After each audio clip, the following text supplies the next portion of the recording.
प्राचीन भारत के इतिहास के अध्ययन के क्रम में दक्षिण भारत का यह दूसरा वीडियो है। इसके अंतर्गत हम दक्षिण भारत के इतिहास को देख रहे हैं। आइए शुरू करते हैं। चोलयुगीन प्रशासन एवं संस्कृति। पहला पॉइंट है, तमिल संस्कृति के स्वर्ण युग के रूप में किस राजवंश का सर्वश्रेष्ठ माना जाता है? तो यहाँ है चोल वंश को। अगला है, चोल वंश के शासन का स्वरूप कैसा था? तो चोल वंश का शासन राजतंत्रात्मक था। अगला पॉइंट, किस राजवंश के शासक अपने शासनकाल में ही अपना उत्तराधिकारी घोषित कर देते थे? तो चोल राजवंश अपने शासनकाल में ही अपना उत्तराधिकारी घोषित कर देता था। चोल प्रशासन की प्रमुख विशेषता उत्तम ग्राम प्रशासन थी। चोल प्रशासन में उड़े कुट्टम अधिकारी का कार्य था राजा के देशों को लिपिबद्ध करना। अगला है, चोल अभिलेख किन भाषाओं या लिपियों में मिलते हैं? तो तमिल भाषा, संस्कृत, तेलुगु और कन्नड़ में मिलते हैं। अगला है, पूर्व मध्यकालीन दक्षिण भारतीय राजतंत्र में उड़न कुट्टम शब्द का तात्पर्य था चोलों के अंतर्गत अधिकारियों का समूह। अगला, चोल प्रशासकीय व्यवस्था के सभा में किसको शामिल किया जाता था? तो इसमें अग्रहारों के वयस्क लोगों को शामिल किया जाता था। अगला है, प्राचीन भारत के राजवंशों में चोलों को ही क्यों महत्वपूर्ण समझा जाता था? अत्यंत प्रभावित स्वायत्त प्रणाली का होना।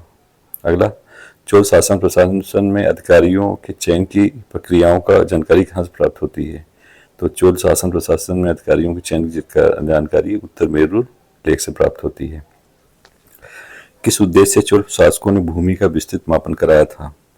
तो ये राजकीय राजस्व को सुनिश्चित करने हेतु चोल शासकों ने भूमि का पुनः मापन कराया था। अगला, दक्षिण भारत का कौन सा राजवंश अपने नौसैनिक शक्ति के लिए प्रसिद्ध था? तो चोल राजवंश अपनी नौसैनिक शक्ति के लिए प्रसिद्ध था। अगला पॉइंट देखते हैं, चोलों के समय उर अर्थात सर्वसाधारण लोगों की ग्राम सभा की कार्यकारिणी को क्या कहते थे? तो ये कहते थे आलू गड़म। क्या कहते थे? आलू गड़म। बहुत इंपॉर्टेंट क्वेश्चन है। क्या है, फिर से देख लेते हैं। चोलों के समय उर अर्थात साधारण लोगों की ग्राम सभा की कार्यकारिणी को क्या कहते थे? आलू गड़म कहते थे। अगला है, चोलों के अधीन ग्राम प्रशासन के ब्यौरे जिन शिलालेखों में हैं वे अधिकांशतः किस स्थल से प्राप्त हुए हैं? तो अधिकांशतः प्राप्त हुए उत्तर मेरू से। अगला, चोल शासक किस मत के प्रबल अनुयायी थे? चोल शासक शैव मत के प्रबल अनुयायी थे। अगला, चोल प्रशासन में उदासीन वारियम ये संबंधित था विदेशिक विभाग से। अगला है, चोलकालीन कौन सी प्रशासनिक इकाई व्यापारियों के कल्याण को देखरेख करती थी? तो व्यापारियों के कल्याण की देखरेख नगर नामक व्यापारी इकाई करती थी। अगला है, चोल प्रशासन की सबसे छोटी इकाई क्या थी? तो ये थे कुर्रम। चोल प्रशासन की सबसे छोटी इकाई कुर्रम था। अगला, चोल काल के पेरुवली किसे निरूपित करते थे? तो पेरुवली कहते थे प्रमुख मार्ग को। अगला है, चोलकालीन सोने का सिक्का कासू कलंजू या पौन कहलाता था। कासू कलंजू का पौन क्या था? यह चोलकालीन सोने के सिक्के थे। अगला, चोल राज में नाट्य विनियोगम शब्द का अभिप्राय था नाडु के खर्च हेतु कर। नाट्य विनियोगम क्या अर्थ था? तो नाडु के खर्च के लिए जो टैक्स होता था उसे नाट्य विनियोगम कहते थे। अगला है, चोल प्रशासन में पडिक्कावल कुली से तात्पर्य था स्थायी प्रधानों की सुरक्षा के बदले लिया जाने वाला कर। अगला, चोल काल में कौन सा कर शैक्षणिक उद्देश्य के लिए लिया जाता था? तो साला भोग कर शैक्षणिक उद्देश्य के लिए लिया जाता था। अगला है, शाही चोल राजाओं के अधीन राजस्व प्रशासन के संबंध में साला भोग शब्द का अर्थ था विद्यालय के रख रखाव के लिए दान की गई भूमि।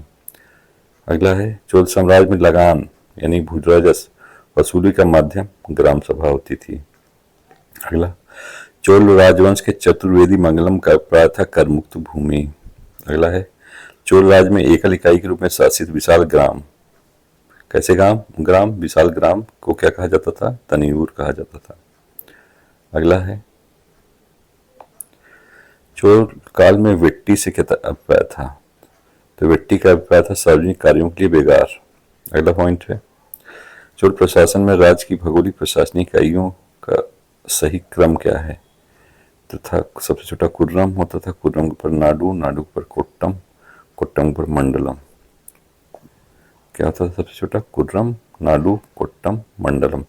अगला है, चोलों के अंतर्गत टट्टोली कर किससे वसूला जाता था? टट्टोली कर वसूला जाता था सुनार से। अगला है, चोलकालीन केंद्रीय अधिकारियों की श्रेणियों में उच्चतम तथा निम्नतम श्रेणी कौन सी थी?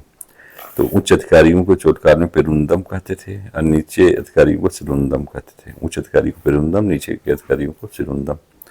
अगला, चोल वंश में ओलय नामक पदाधिकारी क्या कार्य था? तो राजा के आदेशों का कच्चा मसौदा तैयार करता था ओलय नामक अधिकारी चोलकाल में। अगला, चोलकालीन नाडु की सभा को क्या कहा जाता था? चोलकालीन नाडु की सभा को नट्टार कहा जाता था। अगला है, चोलकालीन न्यायालयों को किस नाम से जाना जाता था? तो चोलकालीन न्यायालय को धर्मासन तथा धर्मासन भट्ट के नाम से जाना जाता था।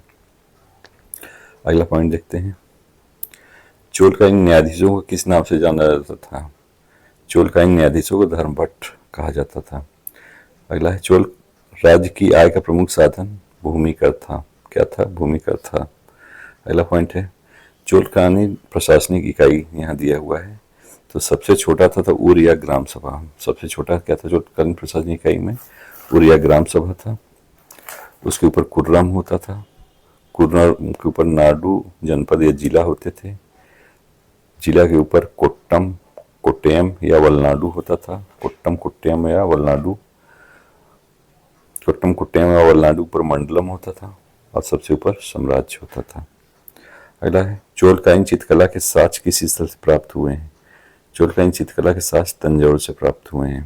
अगला पॉइंट है, किसने कहा है कि चोल कलाकारों ने दैत्यों की समान कल्पना की तथा जौहरियों के समान उसे पूरा किया? तो ऐसा कहा है फर्ग्यूसन ने। अगला है, चोल कार्यकाल में बनी कौन सी प्रतिमा सर्वाधिक विख्यात थी? तो ये नटराज शिव की कांस्य प्रतिमा चोल काल में बनी सबसे विख्यात प्रतिमा थी। अगला है, किस मंदिर परिसर में भारत की विशालतम नंदी मूर्ति निर्मित है? तो नंदी की मूर्ति सबसे विशालतम जो स्थित है विदेश्वर मंदिर में। अगला, कौन सी चोलकालीन मंदिर यूनेस्को द्वारा विश्व विरासत सूची में शामिल किया गया है? तो राजेश्वर मंदिर, शिव मंदिर, विदेश्वर मंदिर, तीनों नाम एक है, इसको शामिल किया गया है विश्व विरासत सूची में। अगला पॉइंट देखते हैं, चोल काल में निर्मित नटराज की कांस्य प्रतिमाओं की देवाकृति प्राय किस प्रकार की होती थी? ये चतुर्भुज प्रकार की होती थी। नटराज की जो मूर्तियां होती थी वो चतुर्भुज प्रकार की होती थी। अगला है, विजयालय ने तंजौर के किस नाम से दुर्गा मंदिर का निर्माण कराया था? विजयालय ने तंजौर में दुर्गा मंदिर का निर्माण निशंभु सूदनी नाम से कराया था। निशंभु सूदनी। अगला, किस मंदिर के विषय में पर्सी ब्राउन ने गीतों की तरह संवेदना उत्पन्न करने वाला महान कलात्मक निर्माण कहा था? गंगे कोट चोलपुरम के शिव मंदिर को पर्सी ब्राउन ने गीतों की तरह संवेदना उत्पन्न करने वाला महान कलात्मक निर्माण कहा था। अगला है, चोलकालीन कौन सा स्मारकीय मंदिर स्थापत्य कला के लिए प्रसिद्ध है? तो यह गंगे चोलपुरम मंदिर। अगला है, चोल कलाकार कल्पना में महान तथा साज सज्जा के जौहरी थे, ये कहा फर्ग्यूसन ने। अगला है, द्रविड़ मंदिर स्थापत्य का सर्वाधिक महत्वपूर्ण लक्षण क्या है? तो द्रविड़ जो मंदिर होते थे उसमें गोपुरम होता था। अगला, चोलकालीन तमिल लेखों में सर्वाधिक प्रसिद्ध विद्वान कौन था? तो चोलकालीन तमिल लेखकों में सर्वाधिक प्रसिद्ध जैन गोददार था। जैन गोददार। अगला पॉइंट देखते हैं,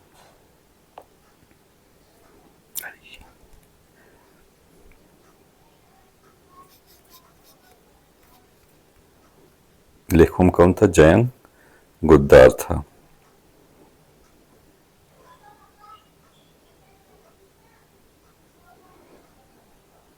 उसके आगे देखते हैं,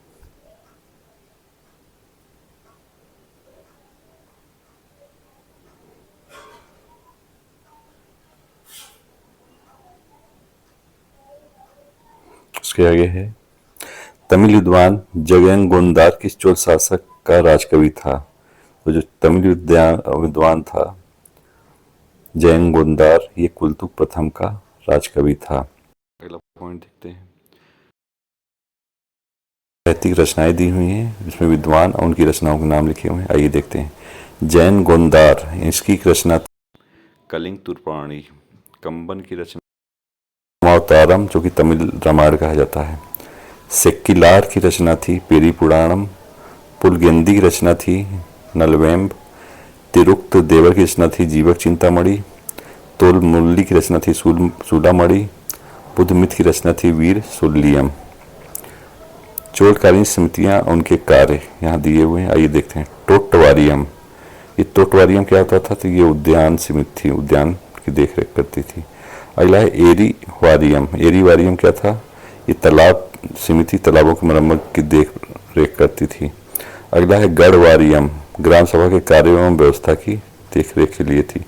पौनवारियम, स्वर्ण समिति मुद्रा का विनिमय देखती थी।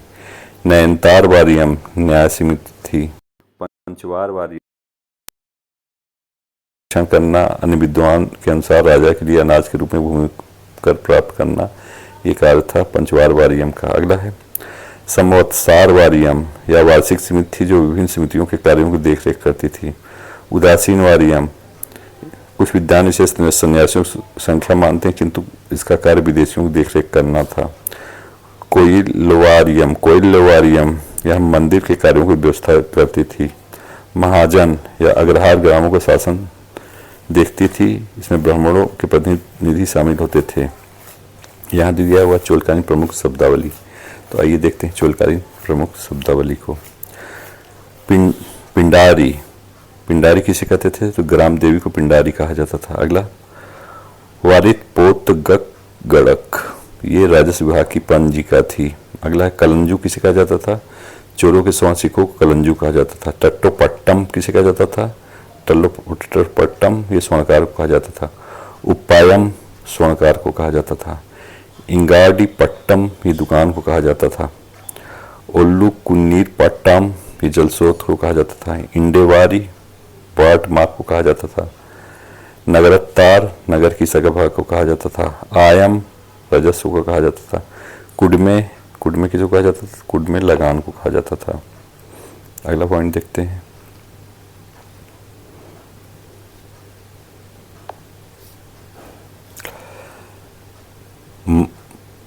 मरमजाडी, ये विचकर था। मरमजाडी क्या था? मरमजाडी विचकर था। अगला किडाक कासू, नर पशु पर लगने वाला कर किडाक कासू कहलाता था। पडिकावल, ये गांव की रक्षा के लिए लिया जाने वाला पडिकावल कहलाता था। मगनमय, ये कुम्हार लोहार सोनार से लिए जाने वाला कर था। पेवारी, तेलियों से लिए जाने कर था। अजीवक कासू, अजीवकों पर लगने वाला कर था। कड़ाईरे, दुकानों पर लगने वाला कर था। वासल्लीरमम, द्वार कर था। बड़पेर, पदाती सैनिक को कहा जाता था। बिल्लीगल, धनुधारी कहा जाता था। कुदरे चेगवर, अश्वारोही सैनिक को कहा जाता था। अनेयाट कलक्कू जिरमल्लर, गजसेना को कहा जाता था। उड़न कुट्टम, प्रमुख विभागों के प्रतिनिधि अधिकारी उड़न कुट्टम कहलाते थे। नाडू जिला को कहा जाता था। वारियम प्रणाली, वारियम प्रणाली क्या थी? सीमित प्रणाली जिसमें सदस्यों की न्यूनतम आयु 35 वर्ष होती थी। वारियम प्रणाली यानी सीमित प्रणाली थी जिसमें सदस्यों की आयु न्यूनतम कितनी थी? 35 वर्ष। पंडिकावल कुली, सुरक्षा कर था। कमारचेरी, शिल्पकार के भवन। सुडुगाट, शमशान घाट को कहते थे। नट्टार, जिले की सभा को कहते थे। वलनाडु, मंडलम या प्रांत को कहते थे। पेरुंदरम, उच्च अधिकारियों को कहते थे। सिरुंदरम, निम्न अधिकारियों को कहते थे। परचेरी, वह भूमि जिस पर निम्न वर्ग के लोग झोपड़ी बनाकर रहते थे उसे परचेरी कहते थे। पहला पॉइंट है। पथकर, यह एक अंतर्राज्यीय कर था। पेशावर, किसी विशेष पेशा करने वाले से वसूल किया जाने वाला कर पेशावर कर कहलाता था। ओलके नायम, प्रधान सचिव को कहते थे ओलके नायम। तरुण नंदनम, एक प्रधान कर्मचारी होता था। अग्रहार, ब्राह्मणों का ग्राम अग्रहार कहलाता था। सभा, ब्रह्मदे गांव की सभा कहलाती थी। उर, सामान्य गांव की सभा उर कही जाती थी। कटगम या पड़ेबिडू, ये सैनिक छावनी होती थी। परया, अछूतों कहते थे।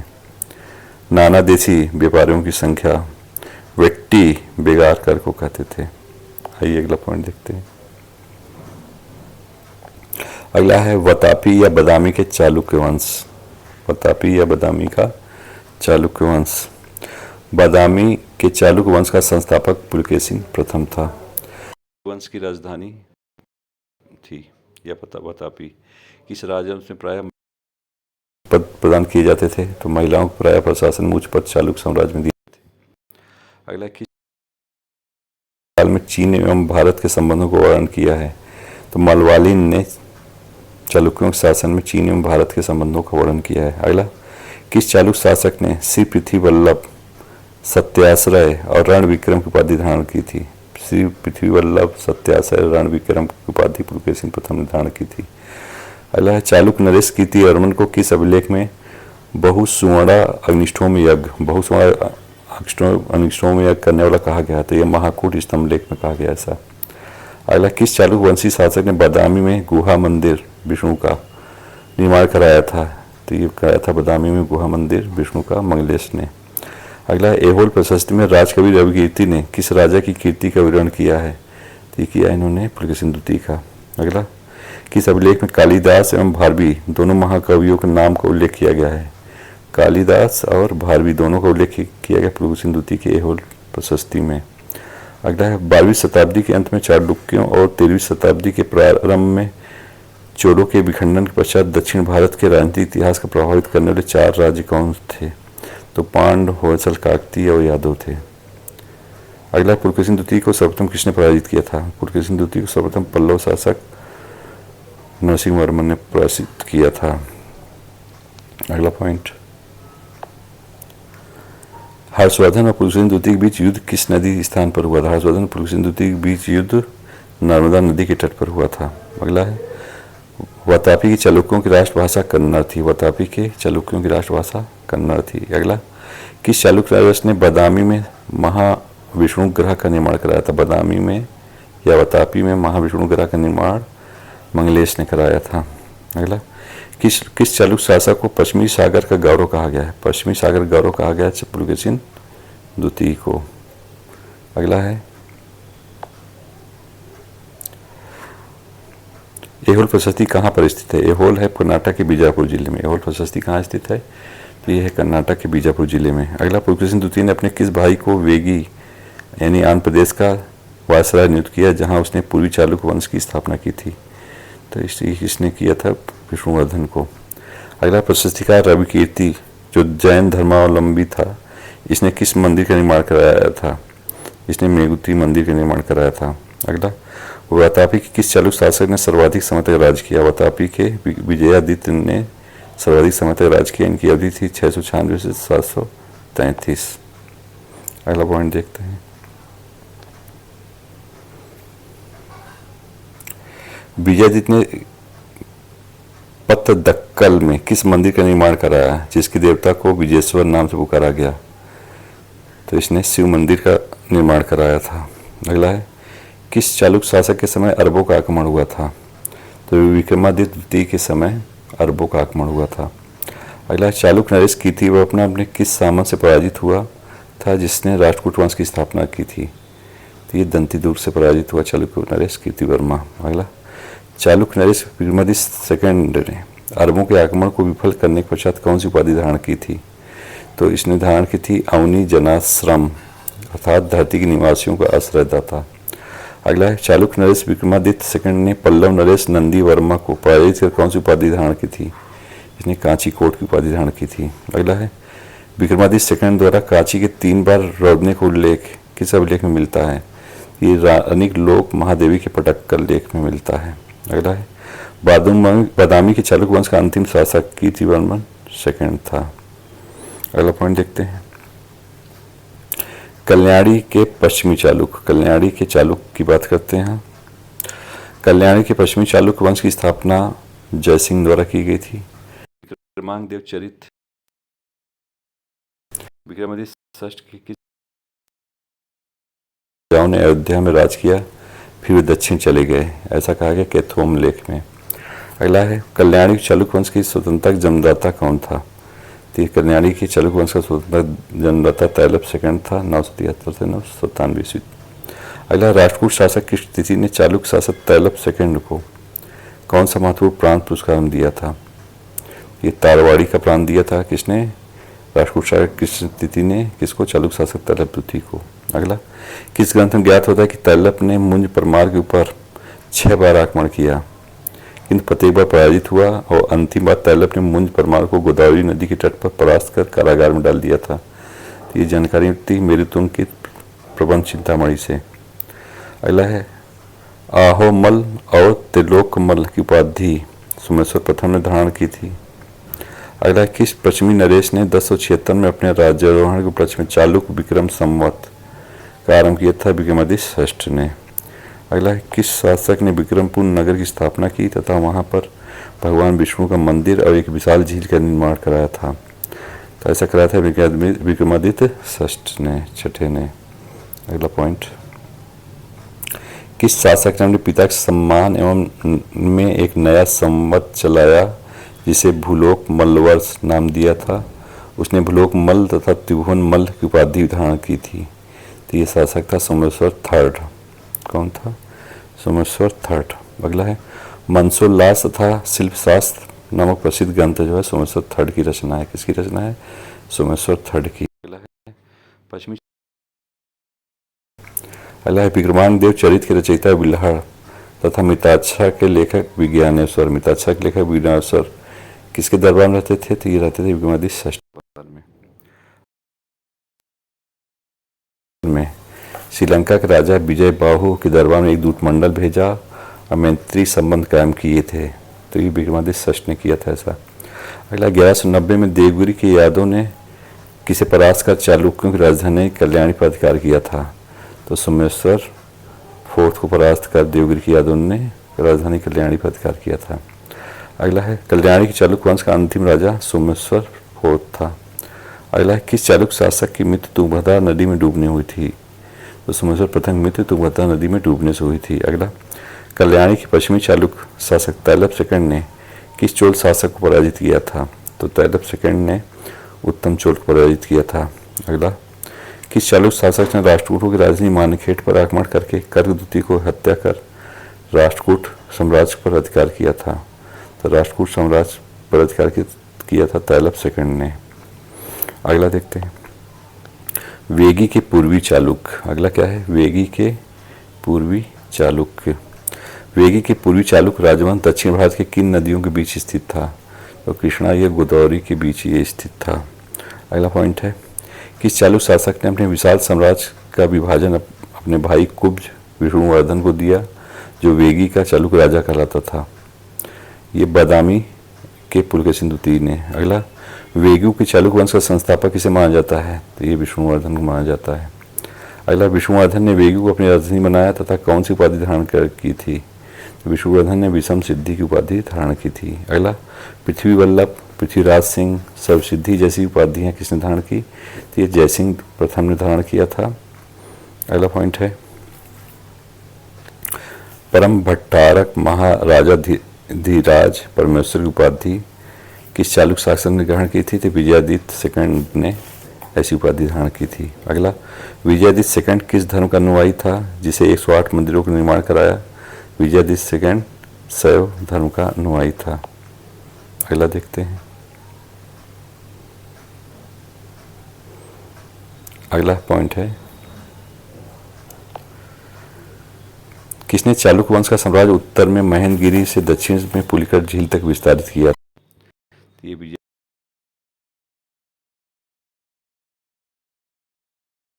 68 में किसकी अधीनता स्वीकार कर सामंत के रूप में शासन किया? तो चालुक्य शासक विजयादित्य सप्तम ने चोलों की अधीनता स्वीकार कर ली थी। अब बात करते हैं दक्षिण भारत के अन्य राजवंश। इसमें है देवगिरी के यादव वंश। देवगिरी के यादव वंश का उत्कर्ष किसके नेतृत्व में हुआ था? तो ये भिल्लम के नेतृत्व में हुआ था 1187 से 1191।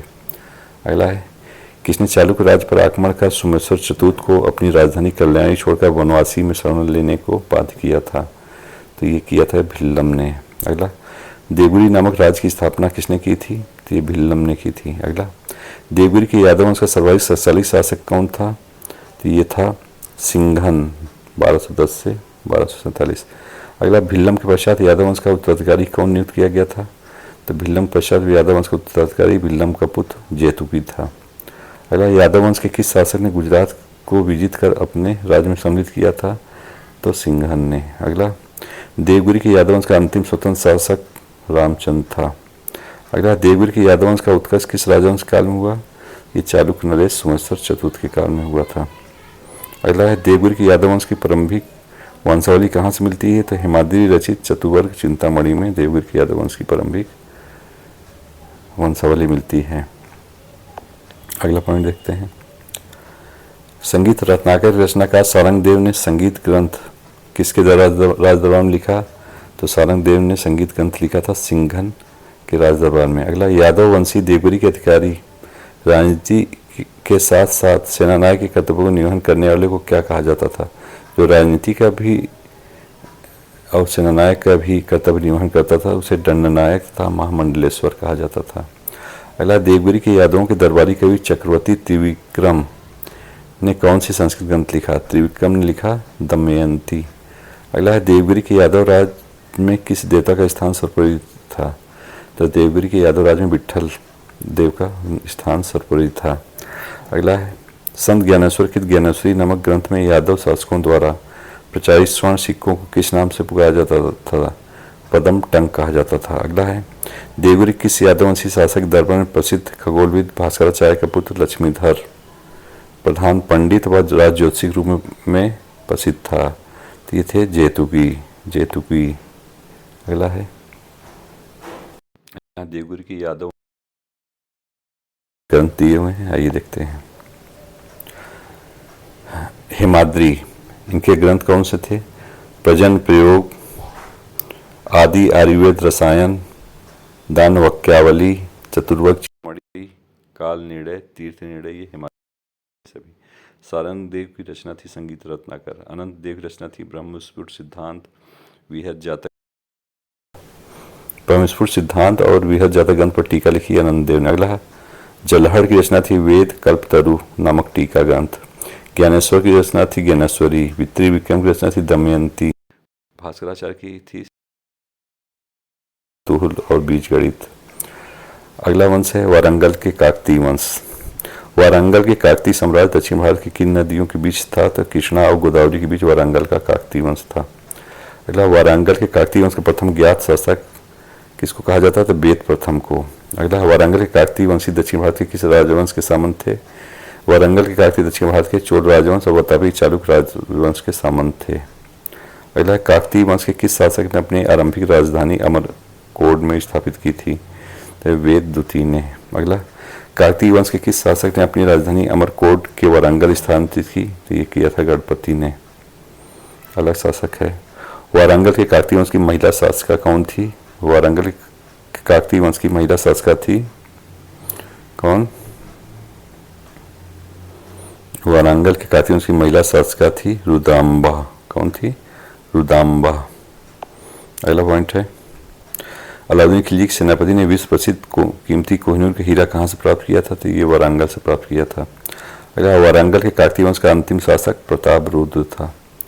अगला पॉइंट, वास्तविक रूप से स्वतंत्र काकतीय सत्ता का संस्थापक किसे कहा जाता है? तो ये रुद्रदेव प्रथम कहा जाता है। अगला, काकतीय वंश का सर्वाधिक शक्तिशाली शासक कौन था? तो ये थे गणपति देव। अगला है, काकतीय राज का सर्वश्रेष्ठ बंदरगाह किसे कहा माना जाता है? तो मोतुपल्ली को। अगला पॉइंट है, काकतीय वंशी शासिका रुदम्बा देवी कौन सी उपाधि धारण की थी? तो इसने धारण की थी राया गज केसरी की। अगला, काकतीय वंश में कर वसूलने वाले अधिकारी को क्या कहा गया है? कलकांडू कहा गया, कलकांडू। अगला पॉइंट देखते हैं। अगला है, काकतीय वंश से संबंधित विद्वान और उनकी रचनाएं। काकतीय वंश से संबंधित विद्वान और उनकी रचनाएं। विद्वान है अगस्त, जिसे विद्यानाथ भी कहा जाता है। इनकी बाल भारत, कृष्णचरित, नल कीर्ति, कौमुदी। अप्पय राज की थी जिनेन्द्र कल्याण अभिवृद्धि रचना थी काकतीय चरित। अगला, काकतीय युग से प्राप्त हुए भाषण प्राप्त हुए। तो काकतीय युग के अनेक अभिलेख संस्कृत एवं तेलुगु में प्राप्त हुए हैं। अगला, काकतीय युग के सर्वश्रेष्ठ नाटककार गंगाधर थे। काकतीय शासक किस राजवंश के वंशज बताते हैं? तो काकतीय शासक अपने को चोल शासक करिकाल का वंशज बताते हैं। कौन सा एक काकतीय राज्य में अति महत्वपूर्ण समुद्र पत्तन था? तो मोतुपल्ली अति महत्वपूर्ण समुद्र पत्तन था।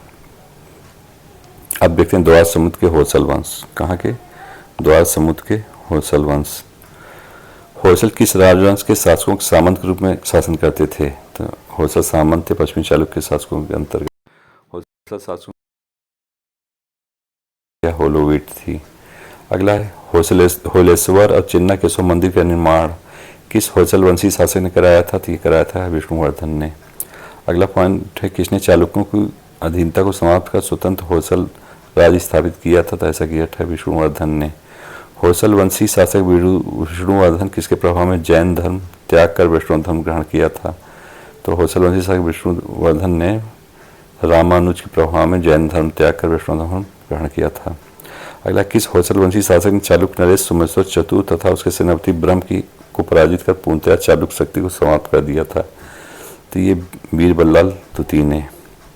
अगला, वीरगंग कंदम तथा जगदेक मल्ल की उपाधि किस होयसल वंशी शासक ने ग्रहण की थी? तो वीरबल्लाल द्वितीय ने। अगला है, दिल्ली सल्तनत की अधिकता स्वीकार करने वाला होयसल वंशी शासक था बीरबल्लाल द्वितीय। अगला है, होयसल वंश के अंतिम शासक कौन था? तो वीरबल्लाल चतुर्थ। होयसल राज के विभिन्न विभागों की देखरेख करने वाले अधिकारी को पंच प्रधान कहते थे। अगला, होयसल राज में युद्ध भूमि में अपने स्वामी राजा के लिए अनेक प्रकार के उत्सव समर्पण करने के तत्पर रहने वाले सैन्य संरक्षण को गौड़ सेना कहते थे। अगला पॉइंट है, होयसल राज में भूमि की कीमत किस प्रकार के सिक्कों से निर्धारित करने की प्रथा थी? तो गधाड़ प्रकार के सिक्कों से। अगला पॉइंट देखते हैं। तो ये दक्षिण भारत यहाँ समाप्त हो गया। धन्यवाद।